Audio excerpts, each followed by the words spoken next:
Nah, sebagai makhluk atau manusia yang beriman, itu kita nggak punya pilihan kecuali di dalam semua hal, dalam semua keadaan kita mau nggak mau. Kita ini mau nggak mau, suka atau tidak suka, kita pasti dan harus kembali kepada Allah. Ya, saat Allah memberi rezeki, ya kalau kita tahu itu rezekinya dari Allah, baliknya kan harus syukur. Syukur kepada siapa? Syukur kepada Allah.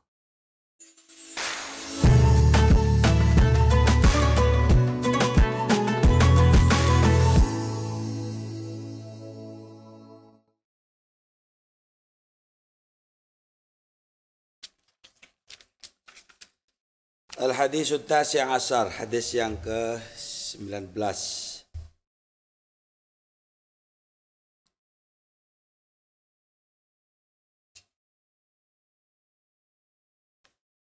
An Abil Abbas Abdullah bin Abbas radhiyallahu taala anhuma.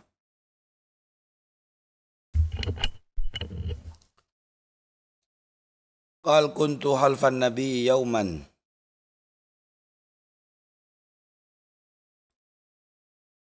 Qala berkata siapa? Ibnu Abbas. Untuk aku ada khalfan nabi, di belakang Nabi sallallahu alaihi wasallam. Yauman, pada suatu hari.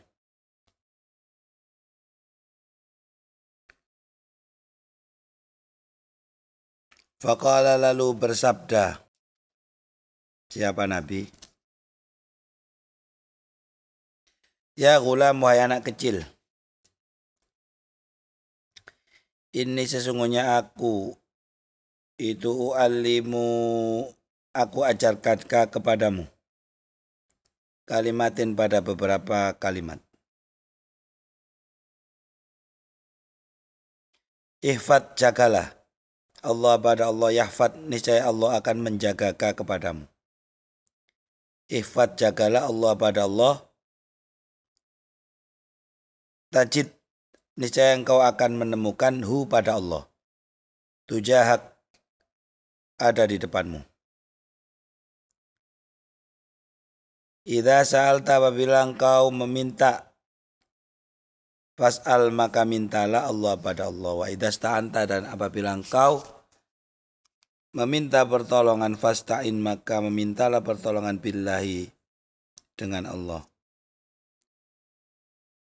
Wa'lam, dan ketahuilah, annal ummata, sesungguhnya umat, lawijtama'at, apabila berkumpul,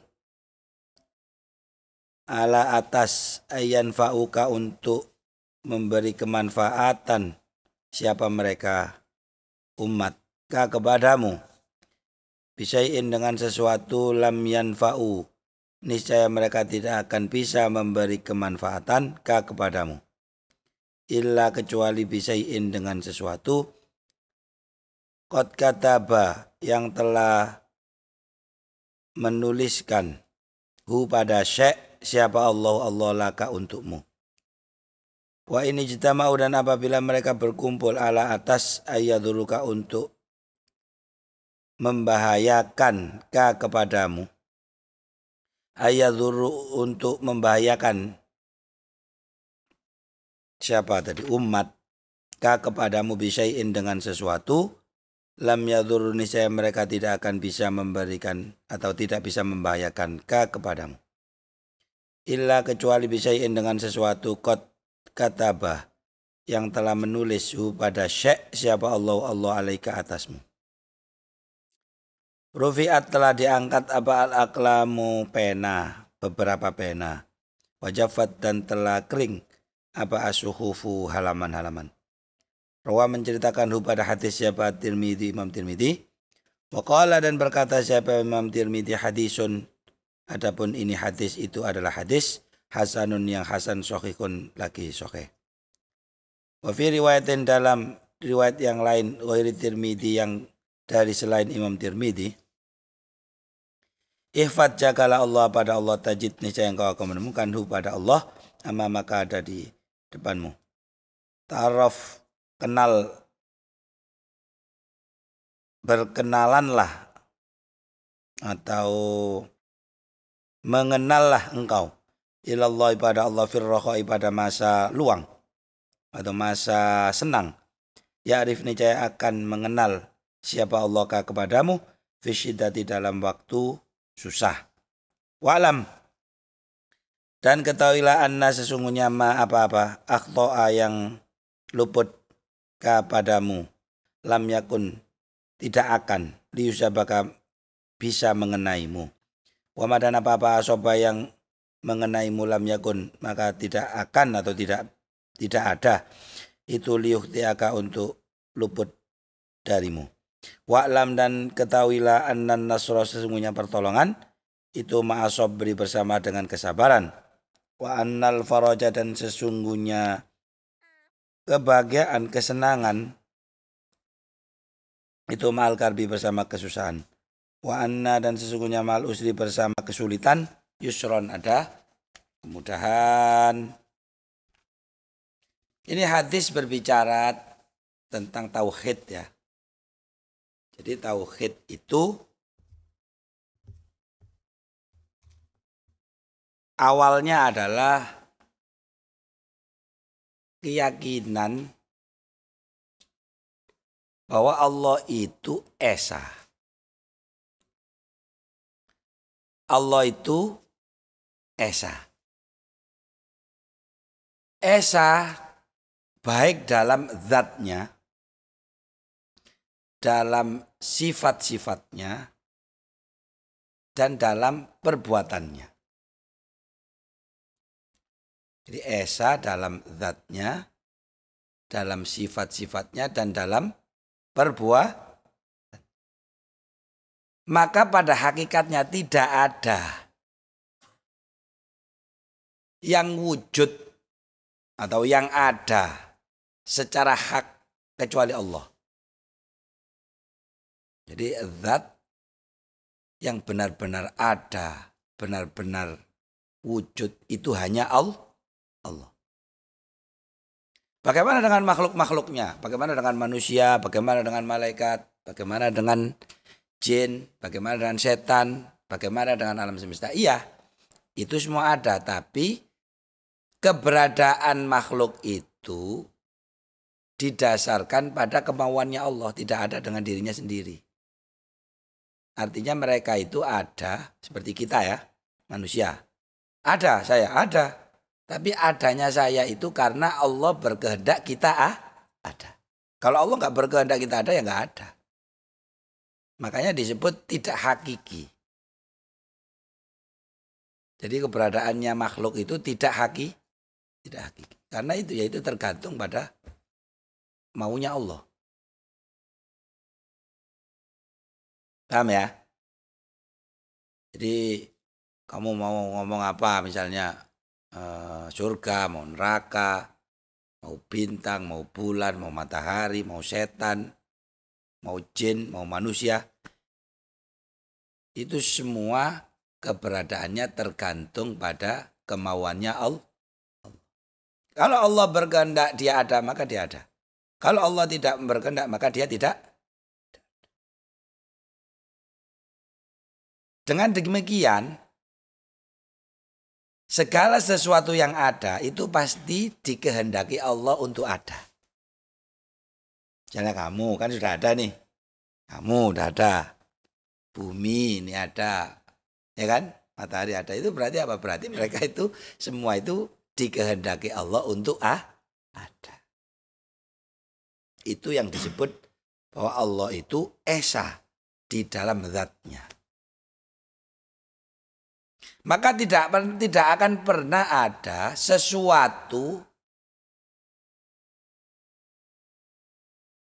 yang ada bersama Allah. Jadi Allah itu esa. Tidak mungkin ada sesuatu yang ada bersama-sama dengan adanya Allah. Maksudnya yang setara, yang setimbang, nggak mungkin ada. Nih itu jadi satu, pegang itu dulu. Jadi Allah esa di dalam zatnya. Yang kedua, Allah esa di dalam sifat-sifatnya. Jadi Allah itu misalnya punya sifat Ar-Rahman. Apa artinya Ar-Rahman? Penyayang atau pengasih. Ya. Ar-Rahim, penyayang. Tidak mungkin ada siapapun yang punya kasih sayang seperti kasih sayangnya Allah. Atau Allah itu misalnya adalah seorang Ar-Razzaq yang maha memberi rizki.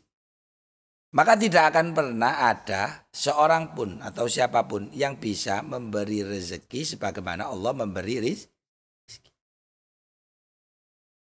Tuh. Misalnya, atau mungkin yang sifat yang sifat jalal. Misalnya Allah itu Al-Muntaqim, yang maha pemarah. Maka tidak akan pernah ada yang bisa menyaingi atau sama sifat marahnya dengan Allah. Jadi Allah kalau marah ya udah nggak ada. Nggak ada yang bisa menentang. Kalau Allah sudah marah. Nah begitu seterusnya semua sifat. Jadi Allah esa di dalam sifatnya. Nah ini kalau kita pegang maka seorang makhluk itu tidak punya pilihan. Kecuali dia harus kembali kepada Allah. Karena pada dasarnya yang berlaku di alam semesta itu adalah manifestasi dari sifat-sifat Allah. Baik itu sifat yang indah, sifat yang lapang untuk manusia, ataupun sifat-sifat keagungan. Sifat-sifat yang membuat manusia atau makhluk menjadi sempit. Ya tadi Ar-Rahman, Ar-Rahim itu kan sifat indah. Ya kan? Sifat indah.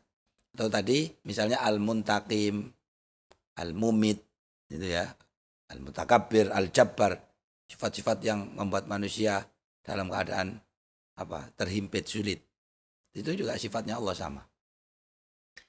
Nah, sebagai makhluk atau manusia yang beriman, itu kita nggak punya pilihan kecuali di dalam semua hal, dalam semua keadaan kita mau nggak mau. Kita ini mau nggak mau, suka atau tidak suka, kita pasti dan harus kembali kepada Allah. Ya, saat Allah memberi rezeki, ya kalau kita tahu itu rezekinya dari Allah, baliknya kan harus syukur. Syukur kepada siapa? Syukur kepada Allah.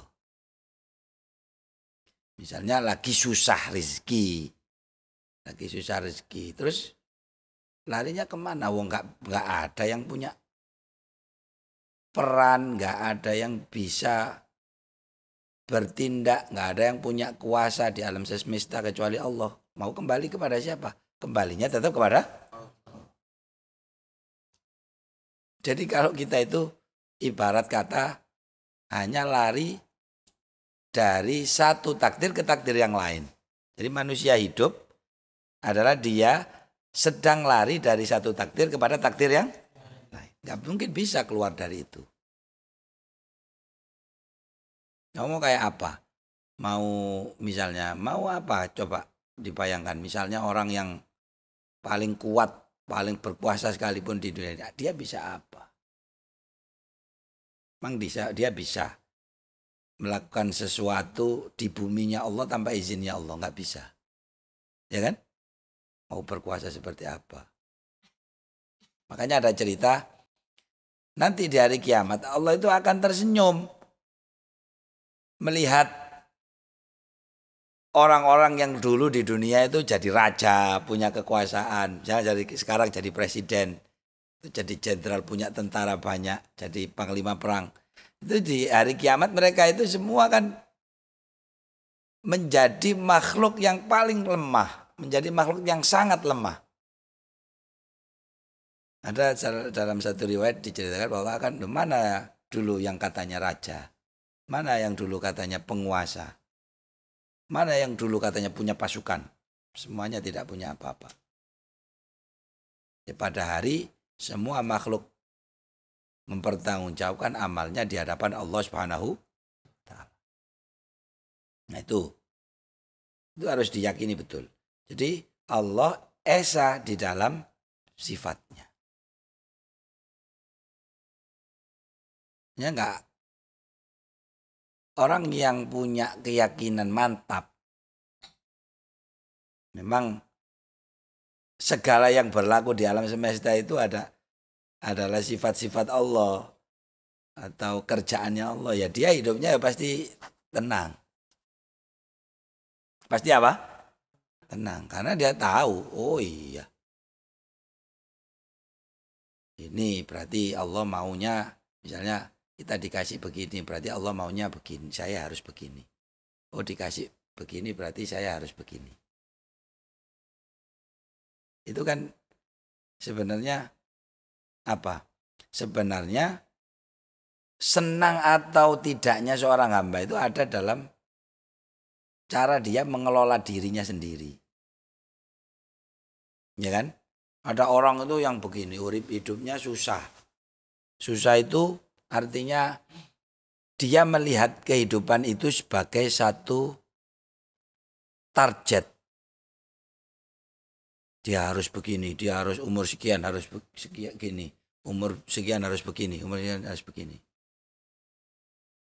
Lah celakanya dia menggantungkan semua cita-citanya atau keinginannya itu pada dirinya sendiri. Dibalik nang awake dhewe iku abot urip nek ngono. Misalnya saya umur 25 tahun harus punya uang sekian, harus punya investasi sekian, hanya punya properti sekian, harus punya apa. Nah, terus dia dipikir sendiri, dia sendiri. Dia lupa kalau semua yang ada di alam semesta ini, semua yang berlaku di dunia ini adalah atas izin dan perkenanan Allah Subhanahu wa taala. Nah, orang kalau begitu susah tuh. Lah apa nggak boleh Ustadz? Kalau kita punya cita-cita, kalau kita punya, ya boleh. Malah sebenarnya orang hidup ya harus punya cita-cita. Tetapi kalau kamu mengelola atau ingin mencapai cita-citamu itu berdasarkan apa itu? Berdasarkan dirimu sendiri atau bersandar pada dirimu sendiri, maka kamu akan berada dalam kesulitan.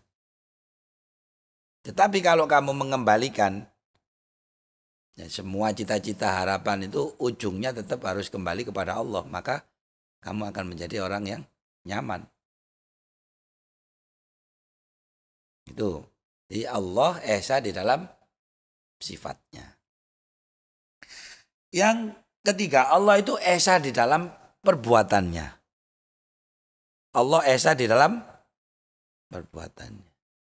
Artinya tidak ada yang punya daya, punya upaya di hadapan takdirnya Allah. Jadi tidak ada orang atau tidak ada makhluk yang punya daya dan punya upaya di hadapan takdirnya Allah. Tapi harus diingat bahwa biasanya takdir Allah itu berada di balik usaha makhluknya. Karena Allah suka dengan makhluk yang berusaha. Kenapa Allah suka sama makhluk yang berusaha? Karena makhluk yang berusaha artinya dia menyadari bahwa dirinya adalah seorang makhluk. Kalau Tuhan kan nggak perlu berusaha, Tuhan. Tinggal dia menentukan, dia memilih apa gitu kan. Dia maunya apa ya jadi, itu Tuhan. Tapi kalau namanya makhluk harus Kalau ada makhluk tidak mau berusaha, berarti makhluk itu seolah-olah menganggap dirinya seperti Tuhan. Nah itu Allah nggak suka. Makanya orang yang berusaha, ya kemungkinan besar dia akan berhasil. Sama orang yang tidak mau berusaha, berarti dia kemungkinan besar akan ditakdirkan tidak Ada nggak orang yang tidak berusaha tapi dia bisa mencapai? Ya ada, tapi kan sangat langka. Itu untuk menunjukkan bahwa memang bukan usaha itu yang menyampaikan kita kepada hasil. Yang menyampaikan kita kepada hasil tetap adalah Allah Subhanahu. Kalau dibuat setiap orang yang berusaha pasti berhasil, nanti akan dipahami bahwa Oh, berarti yang menyampaikan pada hasil itu adalah usaha itu, bukan Allah. Paham ya? Bedanya paham ya? Jadi orang bisa sampai pada tujuan, pada cita-citanya dengan usahanya. Kenapa? Karena biasanya Allah meletakkan takdirnya di balik usaha makhluk. Udah Ustadz, saya, misalnya kamu gini, Ustadz saya nggak usah belajar.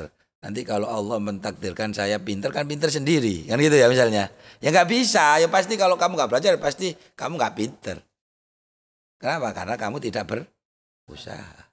Dan Allah nggak suka. Wong makhluk kok nggak mau berusaha.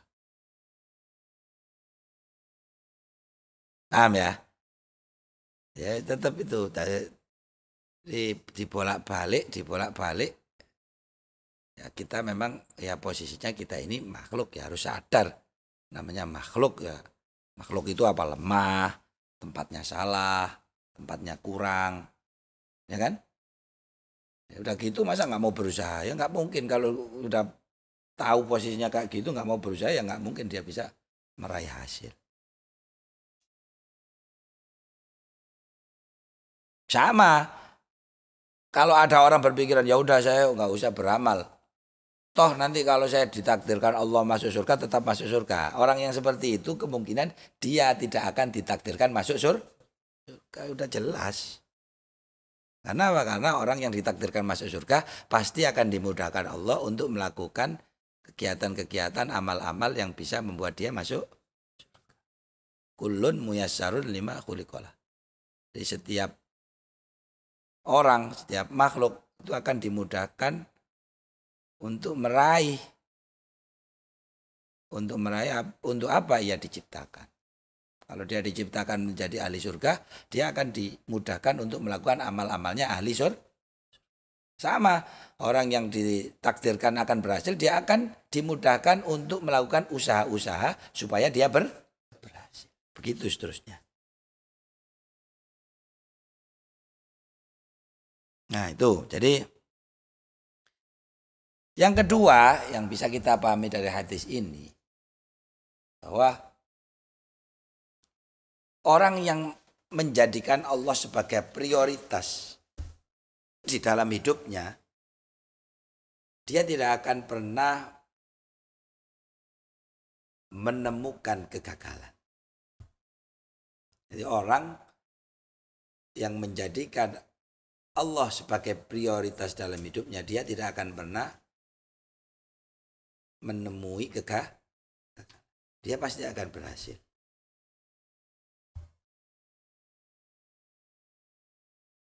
Nah, tapi banyak orang yang dia itu seolah-olah dia merasa sudah benar. Cara hidupnya seolah-olah dia memang sudah beribadah kepada Allah, sudah beramal, sudah apa. Tapi dia tidak sadar bahwa dia beramal, amal-amal yang kelihatannya seperti amal akhirat, tapi sebenarnya di dalam hatinya niatnya ada untuk dunia. Sama misalnya apa? Misalnya orang belajar ilmu agama. Belajar ilmu agama kan bagus. Tapi banyak orang yang belajar ilmu agama, dia merasa sudah di jalan yang benar, dekat dengan Allah, tapi dalam hatinya sebenarnya dia itu hanya ingin dianggap sebagai orang alim. Hanya ingin dianggap jadi seorang ulama. Hanya ingin dihormati orang lain. Ya kan? Nah, yang seperti itu lebih berbahaya daripada orang yang sedang bermaksiat atau melakukan sesuatu yang tidak di jalan Allah sekalipun. Kenapa? Karena dia bajunya adalah baju agama, bajunya adalah baju seolah-olah dia dekat dengan Allah, tapi sebenarnya dia adalah orang yang paling jauh dari Allah. Makanya jangan dikira orang yang belajar ilmu agama lebih baik daripada orang yang belajar ilmu dunia, belum pasti. Orang yang belajar ilmu dunia sekalipun, itu kalau niatnya benar, kemudian dia caranya benar dan bermanfaat untuk orang banyak, itu juga nilainya sangat tinggi di hadapan Allah. Orang belajar ilmu kedokteran, ya kan? Ilmu kedokteran, dia belajarnya memang niat karena Allah untuk membantu sesama manusia. Baik kalau jadi dokter bisa bantu orang, bisa merawat orang, ya kan? Bisa bermanfaat untuk orang banyak. Nah, itu lebih bagus daripada yang tadi orang belajar ilmu agama tapi ternyata tujuannya supaya dikenal jadi orang alim, supaya dihormati orang banyak, supaya kalau salaman tangannya dicium, ya, dan seterusnya. Itu laki-laki itu tadi kembali, orang kembali kepada prioritasnya. Maka yang paling penting dalam hidup ini itu selalu memanage terutama hati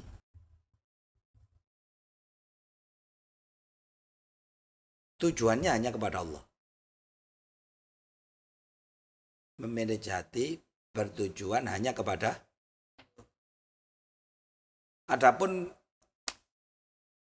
perbuatannya, kegiatannya, kesibukannya boleh macam-macam. Yang penting hatinya harus di-manage. Dia melakukan itu hanya karena Allah. Sekarang orang sholat aja macam-macam kok. Orang sholat yang harusnya jadi tempat kita bermunajat kepada Allah, harusnya tempat kita berbisik dengan Allah. Tapi kenyataannya kan ya ada kan orang yang sholatnya mungkin hanya sekedar sholat, takbiratul ihram, rukuk, sujud, tapi hatinya tidak sholat, tapi pikirannya tidak sholat. Misalnya kalau kita lagi sholat qadha,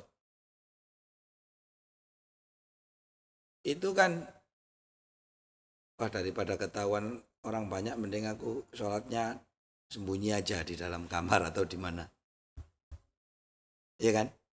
Nah kalau begitu itu berarti sholatnya karena siapa? Hah? Harusnya kan kalau dia sholatnya karena Allah ya biasa saja, ya kan? Tetap seperti biasa. Ada cerita misalnya Nabi juga pernah dalam satu ketika setelah peperangan beliau istirahat dengan para sahabatnya, terus bangunnya kesiangan. Jadi bangun itu ketika matahari sudah terbit. Ya, namanya Nabi. Dia segala sesuatunya melakukan karena Allah, ya nggak ada persoalan. Orang sahabatnya tetap disuruh adzan, tetap disuruh qomat, jamaah, tetap jamaah sholat subuh walaupun itu kalau kamu misalnya kamu jadi kiai, bangunnya kesiangan, terus paling kamu sholatnya ngumpet, waduh nggak enak ini kelihatan sama teman-teman kalau kesiangan kan gitu. Itu berarti apa? Berarti kita sholatnya belum karena Allah. Nah, itu makanya laki-laki kembali kepada. Nah, karena orang yang mukmin yang beneran sebenarnya nggak ada urusan sama manusia. Mau dianggap begini, mau dianggap begitu, ya nggak apa-apa. Persoalan kita itu karena kan kita ini ingin baik di mata manusia, tapi kita ini nggak pernah kepingin baik di mata Allah. Itu persoalan. Takut diejek orang, takut dihina orang, takut dianggap jelek sama orang, tapi nggak pernah takut jelek di mata Allah, dicela Allah, kan nggak pernah.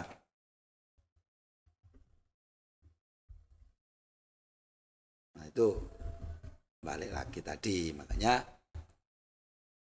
walaupun itu susah ya tetap kita dalam hidup harus terus berupaya menjadikan Allah sebagai prioritas satu-satunya. Menjadikan Allah sebagai prioritas apa? Satu-satu. Wis gak ngurus uang. Kon urip ngurusi uang ya tuas kesel. Hah? Gak ada benernya kalau kita dengerin kata orang. Ini dalam Al-Quran bahwa intuti aktsara man fil ardi yudhilluk. Jadi kalau kamu mengikuti perkataan mayoritas manusia, perkataan banyak orang, maka kamu akan tersesat dari jalan Allah. Wis uripe soro ya kan, ngrungokno wong itu kan soro. Soalnya kan bener wong iku nek ngrungokno omongane wong. Ada yang cerita itu. Kamu tahu ceritanya yang ada bapak sama anak naik jaran, naik keledai. Ya kan? Ada bapak sama anak naik keledai. Pertamanya keledainya dinaiki berdua. Kata orang-orang, oh ini orang gila ini. Masa keledai kecil gitu dinaiki berdua. Karena dengar itu tadi, dia bapaknya turun. Jadi yang sekarang anaknya yang naik, bapaknya yang nuntun. Sampai di tempat yang lain sama juga dibilang, loh itu loh anaknya kok kurang ajar. Masa anaknya naik, bapaknya yang nuntun. Akhirnya dengar itu ganti anaknya yang turun, bapaknya yang naik. Lewat lagi. Di tempat yang lain dibilang, loh bapaknya gila. Masa anaknya disuruh nuntun, bapaknya naik. Akhirnya dua-duanya turun, jalan lagi. Jadi keledainya cuma jalan dituntun orang dua. Sama juga dibilang, loh ini gila ini orang ini wong punya kendaraan kok tidak dipakai. Akhirnya kalau bener ya kan, ditumpai wong loro salah, ditumpai bapaknya salah, ditumpai anaknya salah, gak ditumpai salah. Ya, itu sama perumpamaan kita hidup di dunia seperti itu. Kamu mendengarkan itu ngomong gini, yang ini ngomong itu, yang ini ngomong ini. Makanya pokoknya selagi sesuatu itu kamu yakini benar, kamu yakini betul, ya itu lakukan, gak usah mendengarkan kata orang.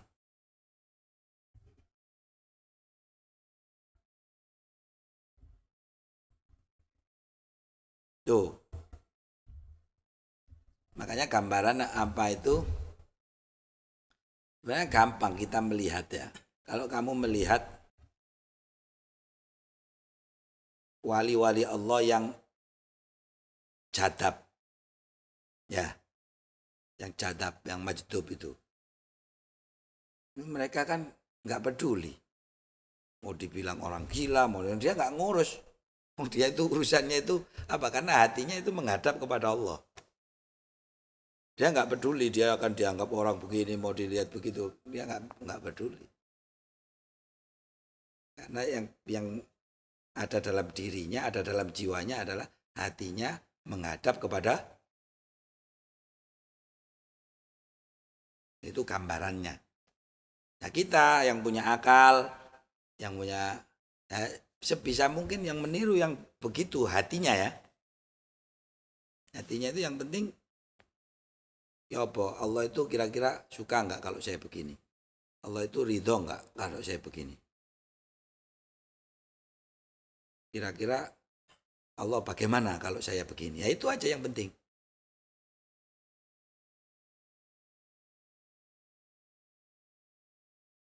Makanya kita juga perlu yang namanya ilmu juga. Karena kalau nggak punya ilmu ya nggak tahu mana yang benar, mana yang baik menurut syariat Allah. Kalau nggak punya ilmu.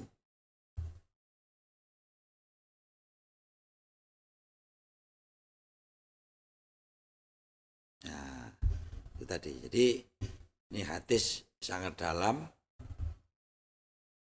Sebenarnya kalau kita bisa mengamalkan hadis ini aja udah cukup. Jadi yang namanya tauhid yaitu. Namanya tauhid yaitu.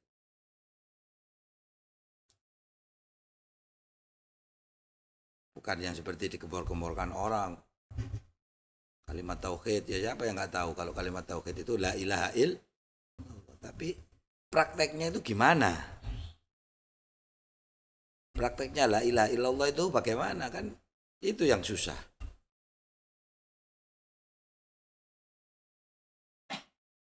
Makanya disebutkan dalam hadis apa? Man qala atau man kana akhiru kalami la ilaha illallah takhalal jannah. Kenapa? Karena sebenarnya la ilaha illallah itu bukan sekedar kalimat, tapi itu adalah apa? Sejarah perjalanan manusia itu sendiri. Jadi dari kita lahir sampai kita meninggal itu benar nggak kita itu sudah mengamalkan yang namanya la ilaha illallah? Tidak ada Tuhan selain Allah itu kan yaitu tadi isinya. Tahu bahwa Allah itu esa dalam zatnya, bahwa Allah itu esa di dalam sifat-sifatnya, bahwa Allah itu esa di dalam perbuatannya. Dan manusia kalau ingin selamat tidak ada cara lain, dia harus menjadikan Allah sebagai prioritas. Itu makanya ya kita dilatih setiap sholat, setiap habis sholat membaca kalimat tauhid la ilaha illallah kan supaya apa? Supaya la ilaha illallahnya itu muncul dalam perbuatan kita sehari-hari. Ya kan? Ya kita dalam tasyahud asyhadu an la ilaha illallah. Ya kan supaya itu. Tapi kan kita kadang nggak ada efeknya. Setiap sholat baca tasyahud tapi tidak ada efeknya dalam perilaku kita. Kenapa? Karena waktu sholat kita sebenarnya tidak sholat. Pikirannya kemana, hatinya kemana. Walaupun lesannya membaca tasyahud. Ini hadis yang ke-19. Sekarang hadis yang ke-20. Al-hadisul ishrun. An Abi Mas'udin Uqbata bin Amrin.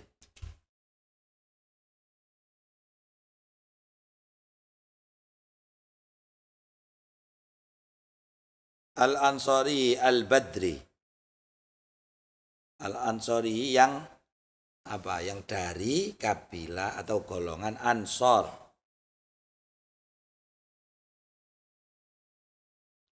Al-Badri yang apa? Ikut perang Badar.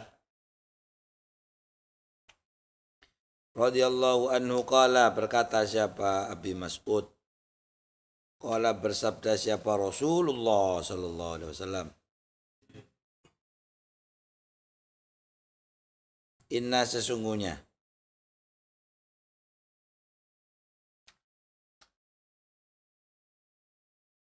itu mimma sebagian dari apa? Itu mimma sebagian dari apa?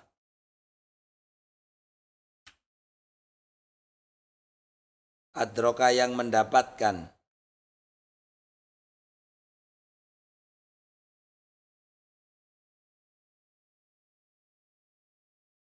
siapa annasu manusia.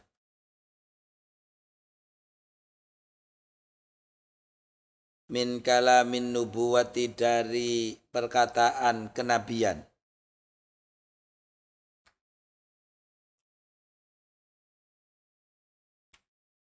Al-ula yang pertama. Idza lam tastahi jika kalian tidak malu, jika kamu tidak malu. Idza lam tastahi bila kamu tidak malu. Fasna maka lakukan atau fasna maka berbuat Lah, ma pada apa-apa sita yang engkau mau.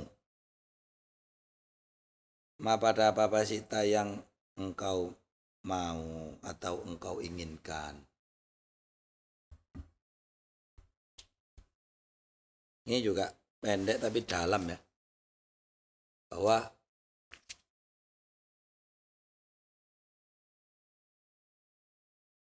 ada satu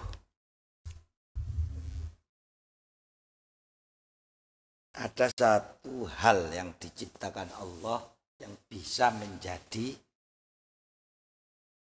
kontrol pada sikap manusia.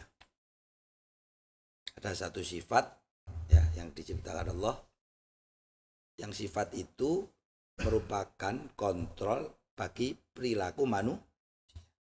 Apa nama sifat itu? Namanya adalah malu. Ya Allah menciptakan rasa malu untuk mengendalikan perilaku manusia.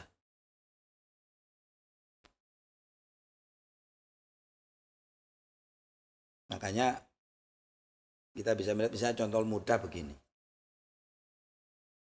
Hasrat seorang perempuan itu lebih tinggi dari laki-laki. Tapi kenapa dalam kenyataannya itu seolah-olah laki-laki yang lebih agresif dari perempuan? Kenapa? Karena manusia, perempuan diberi rasa malu oleh Allah. Sehingga hasratnya itu bisa lebih dikontrol. Hasratnya dikontrol dengan rasa malunya. Nah, laki-laki kira-kira kan dibeli rasa malu yang lebih sedikit dari perempuan. Makanya dia lebih nekat, lebih berani. Seperti kamu misalnya laki-laki sama laki-laki. Kadang kalau kamu mandi, nggak pakai baju, nggak malu kamu sama temanmu. Tapi kalau perempuan nggak bisa.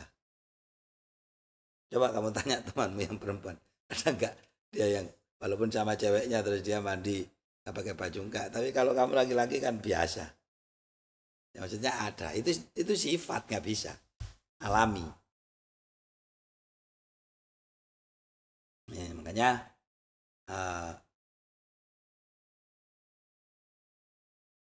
dalam dunia pendidikan sebenarnya penanaman rasa malu itu sangat-sangat penting. Sangat penting karena apa? Karena kalau rasa malu itu sudah nggak ada, artinya perilaku manusia sudah nggak ada kontrolnya. Mereka bisa melakukan apa saja. Ya terserah dia, karena apa? Karena nggak ada lagi yang namanya rasa.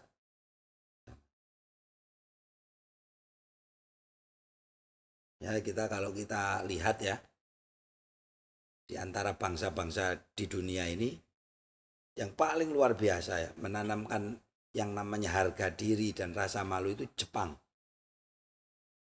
Nah, dia dididik dari kecil. Dari anak kecil, anak TK, anak SD. Kalau belajar hitung-hitungan, belajar membaca, belajar menulis itu nomor sekian. Tapi yang penting dia itu diajarkan dari kecil, kalau nggak antri ya malu, kalau buang sampah sembarangan itu malu. Jadi kalau dia bodoh atau tidak, nggak masalah, nggak perlu malu. Tapi kalau kamu nggak mau antri, kamu harus malu. Tapi kalau kamu nggak menjaga kebersihan, kamu harus apa? Itu yang mereka tanamkan. Makanya saking kuatnya doktrin itu, orang Jepang kan biasa. Namanya pejabat. Kalau dia tidak mampu, dia akan mundur. Kalau di Indonesia mana ada? Ya kan? Pejabat mundur, nggak ada pejabat mundur di Indonesia. Kalau di Jepang misalnya menteri ekonomi negaranya jatuh, dia malu mundur. Dan menteri lingkungan, ada tragedi lingkungan, dia nggak bisa ngatasin, malu. Di Indonesia mana ada? Mau sekarang kabut asap sampai ke Malaysia, sampai ke Singapura, ya menteri lingkungannya ya santai aja, biasa aja. Ya kan? Ya karena mungkin karena di kita tidak pernah orang itu Ini dalam pendidikannya ya, ditanamkan yang namanya rasa.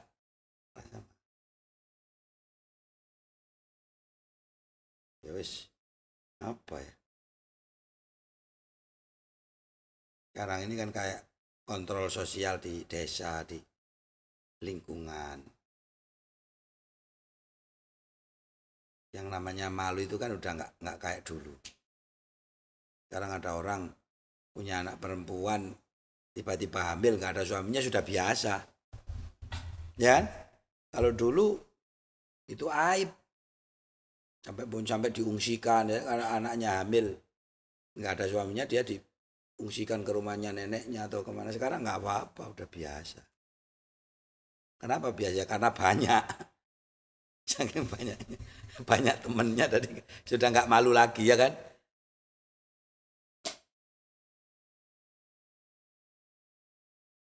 Jadi itu dua hadis yang kita pelajari malam ini, semoga bawa keberkahan untuk kita semua. Yang lebih penting kamu paham nggak masalah, yang penting ngaji, ya kan? Berkahnya ngaji lebih penting daripada paham. Syukur-syukur kalau ngaji paham. Kira-kira paham berapa persen tadi?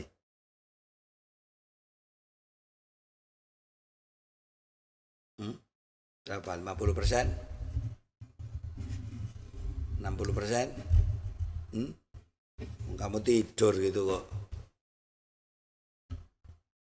Yes, kita tutup dengan bacaan wal asri 3 kali. Kita tutup dengan doa kafaratul majlis. Bismillahirrahmanirrahim. Wal asri innal insana subhanakallahumma bihamdika asyhadu an la ilaha illa anta astaghfiruka. Allahumma shalli ala Muhammad